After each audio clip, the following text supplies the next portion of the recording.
বিভিন্ন রূপে পূজিত হন আমাদের মা শ্যামা। মায়ের রূপ ও গুণের মাহাত্ম্য প্রচুর। মায়ের বেশ কয়েকটি রূপগুণ নিয়ে আমরা গত পর্বে আলোচনা করেছিলাম। আজ বলবো মায়ের বাকি রূপগুলোর সম্পর্কে। কালীকথকের অষ্টম পর্বে আপনাদের সকলকে আরও একবার স্বাগত জানাই। সঙ্গে আমি অনুপ রায়। শুনছেন কালীকথক, শুনতে থাকুন, সঙ্গে থাকুন।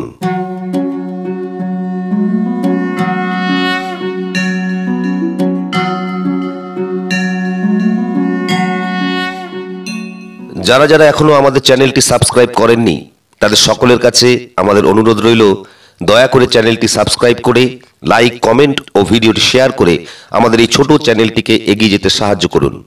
আর ইতিমধ্যে যারা সাবস্ক্রাইব করেছেন তাদের সকলকে আমরা আন্তরিক শুভেচ্ছা, অভিনন্দন ও অসংখ্য অসংখ্য প্রণাম জানাই। তাহলে চলুন চলে যাওয়া যাক আমাদের আজকের মূল বিষয়ে।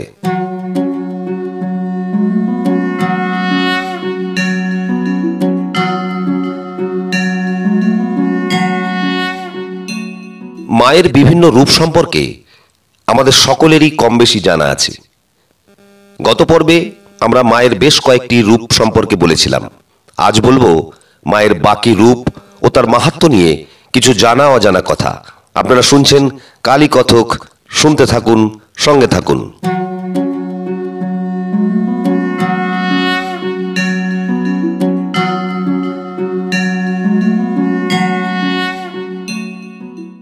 কাম্মা কালী।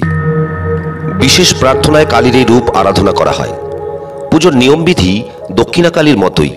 সাধারণত অষ্টমী, চতুর্দশী, অমাবস্যা, পূর্ণিমা ও সংক্রান্তির মতো তিথিতেই কাম্মা কালীর আরাধনা করা হয়।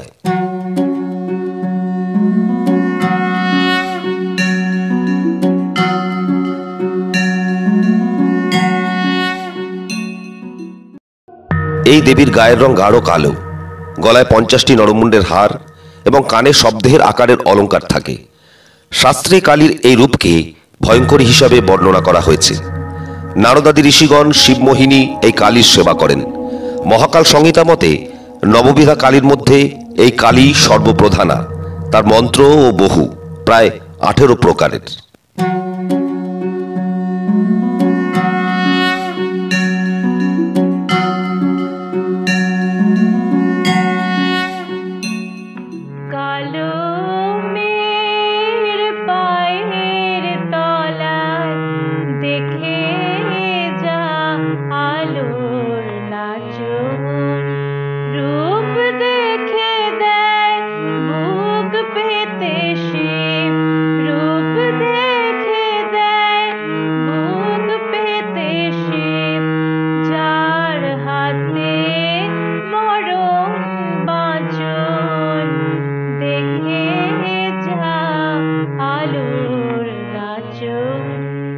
ভদ্রকালী। কালীর এই রূপ সাধারণত বারোয়ারি বিভিন্ন মন্দিরে পূজা করা হয়ে থাকে। ভদ্রকালী নামে ভদ্র শব্দটি ব্যবহার হয়েছে কল্যাণ অর্থে এবং কালী শব্দটি ব্যবহার হয়েছে জীবনের শেষ সময় বোঝাতে। যিনি মৃত্যুকালে জীবের মঙ্গল বিধান করেন তিনিই ভদ্রকালী।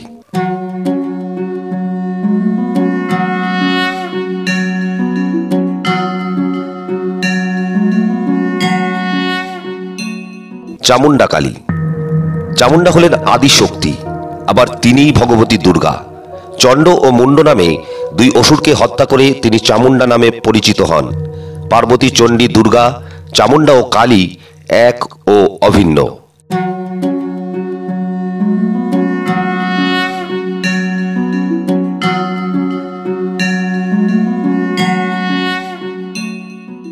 শ্রীকালী। দেবী দুর্গা বা পার্বতীর একটি রূপ শ্রীকালী। অনেকে মনে করেন এই রূপে দেবী দারুক নামে অসুরকে বধ করেছিলেন।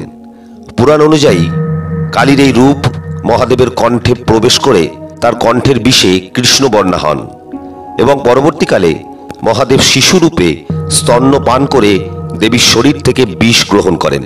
শিবের ন্যায় ইনিও ত্রিশূলধারিণী ও সর্পযুক্তা।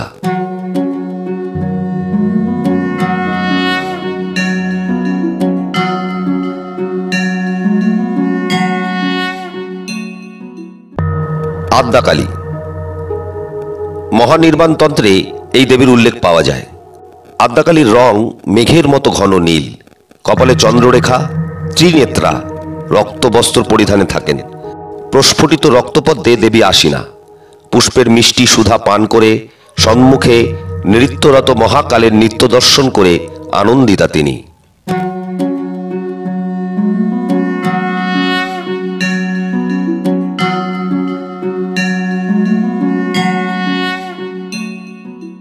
রক্ষাকালী। দক্ষিণাকালীর একটি রূপ হল রক্ষাকালী। কথিত আছে প্রাচীনকালে লোকালয়ের রক্ষার জন্য এই দেবীর পূজা করা হতো। এই দেবীর বাহন সিংহ। মায়ের পায়ের জবা হয়ে ওঠ না ফুটে মন, আমার মায়ের পায়ের জবা হয়ে ওঠ না ফুটে মন। তার গন্ধ না থাক যা আছে সে নয় রে ভুয়া আবরণ, গন্ধ না থাক ও তার গন্ধ না থাক যা আছে সে নয় রে ভুয়া আবরণ। মায়ের পায়ের জবা হয়ে ওঠ না ফুটে মন, আমার মায়ের পায়ের জবা হয়ে ওঠ না ফুটে মন। কাল অর্থাৎ সময়ের জন্মদাত্রী, পালনকর্ত্রী এবং প্রলয়কারিণী বলেই দেবীর নাম কালী। তিনি শিব বা শব অর্থাৎ মৃত্যুর ওপর দণ্ডায়মান জীবনের প্রতীক। তিনিই চেতনার প্রকাশ। আজ এই পর্যন্তই, দেখা হবে আগামী পর্বে। ততক্ষণ সঙ্গে থাকুন, সুস্থ থাকুন। নমস্কার।